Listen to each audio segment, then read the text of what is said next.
I'd like to introduce Renate Fruchter to you. Renate is the founding director of the PBL Lab and lecturer in the Department of Civil Environmental Engineering and senior research engineer, the thrust leader of collaboration technologies at the Center for Integrated Facilities Engineering. In the class that she teaches, she has students around the world that are working together on projects that have timelines, deadlines. They come from a variety of different disciplines. So in addition to solving the challenge that's posed by the class, they also need to solve the challenge of the interpersonal challenges of working with each other and the challenges across the time zones that they are working.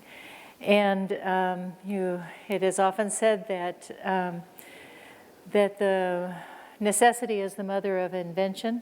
These global classrooms have proven a wonderful test bed for some of the studies that she has done, incorporating how immersive environments can help students to share and imagine with each other and to feel the presence of each other as they're working. Renate? Thank you, Marta, for having me here. It's always a pleasure to come and meet you all. So, immersive workspaces will become an integral part of the next generation collaboration ecosystem, and this is actually already happening as we speak.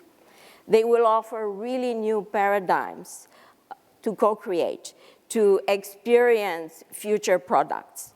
This will really transform the way we teach, learn, and work today. So as a point of departure, I actually want to offer you our key objectives as metrics. And please check every story I will share with you and see which one is responded to.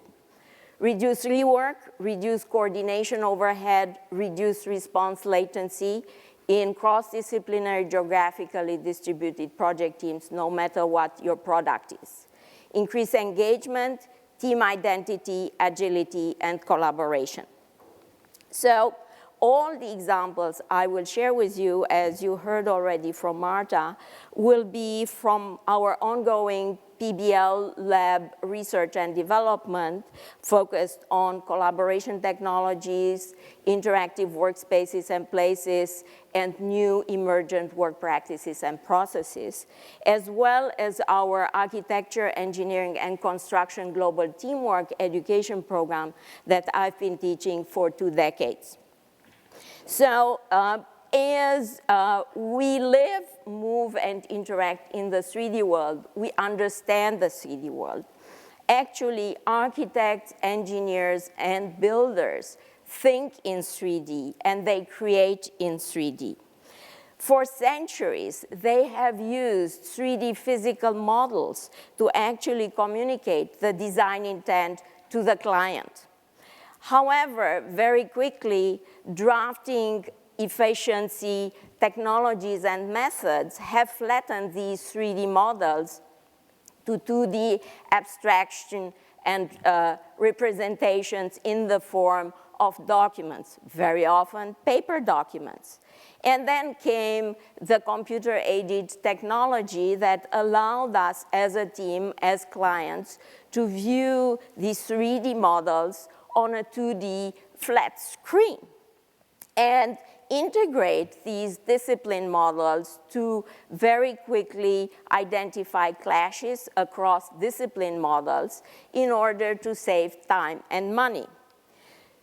So, for the past 2 decades, we have been also exploring interactive and immersive technologies that really allow us to understand what the future holds for the design and construction industry, as well as other vertical markets where there is a physical product.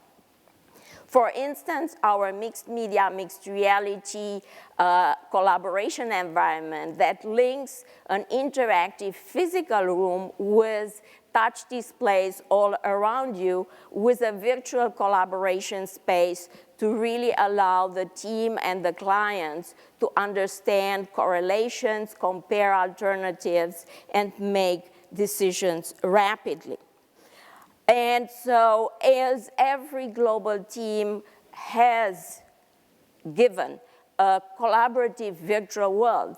They get together, it is a space that they co-create, and they move the dial from viewing to experiencing and engaging in their virtual buildings before ground is broken.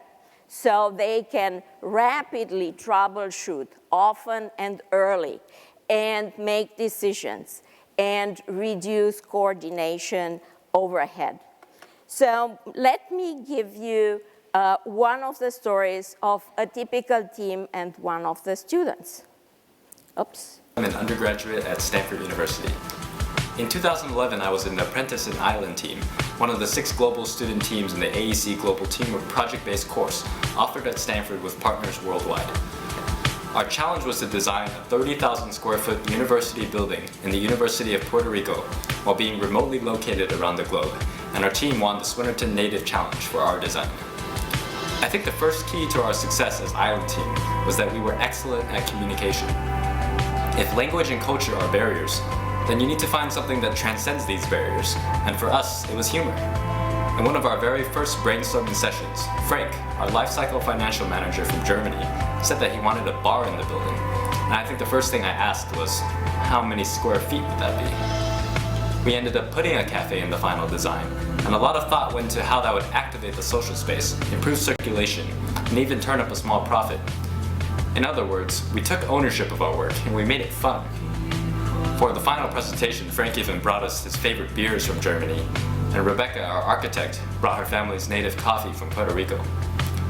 We weren't afraid of using technology to improve our communication even more. We used an online 3D immersive collaboration environment for our weekly meetings and dramatically increased our productivity because we could engage with each other as if we were meeting in person. Later, we imported our models into the same virtual space, and instead of just looking at drawings, we could experience our building from the inside out. We even brought our owners into the space on a regular basis and allowed them to engage in the design process. In this online virtual environment, we learned to develop work practices and communication protocols that were unique and worked for us.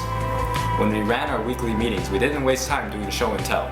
We immediately identified problems and split into subgroups to solve them.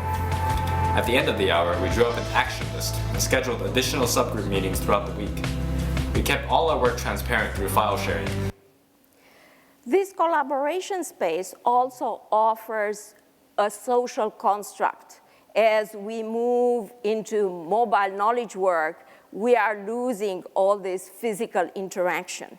So the collaboration space allows the participants to move from a project group to a cohesive team, building identity and trust. So here is the story of another team with the architect in Puerto Rico, engineer at Stanford, and construction manager in Sweden.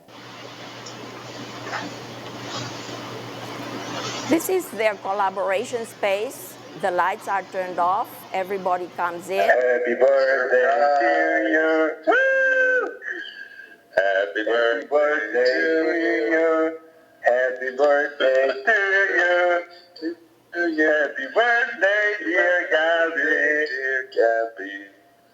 Happy birthday to you. Woo! Woo! This has been the best surprise ever. I can't believe you can actually put a cake on. Yeah, that's a virtual cake we got here. No, that's beautiful. I mean, I hope you like virtual chocolate. So another immersive technology that is a remote robotic manipulation, where you see these little robots allow people to have a physical presence remotely. And these are instances from the global teamwork, both in client interaction as well as subgroup meetings, as well as socializing constructs. But fast forward, you already heard from my colleague, Jeremy, virtual reality is coming to you very soon, And you can see our demos where the buildings that these students design and model virtually are brought in to allow them to absolutely immerse and walk through these buildings, and nothing else exists.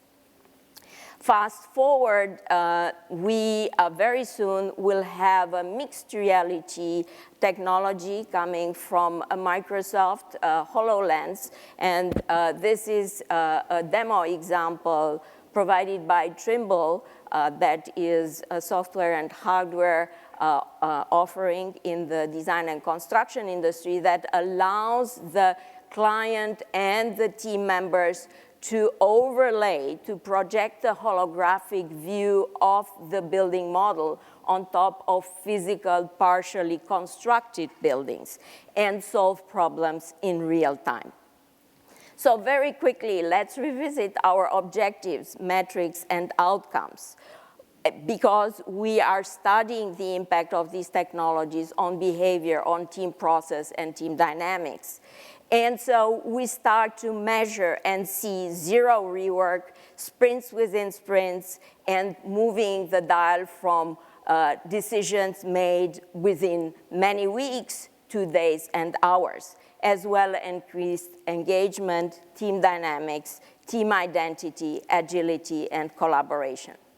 We instrument all these global learners with biometric and physiological sensors to really gain an insight on the degree of engagement and participation and develop recommendations for the next generation immersive collaboration and learning spaces.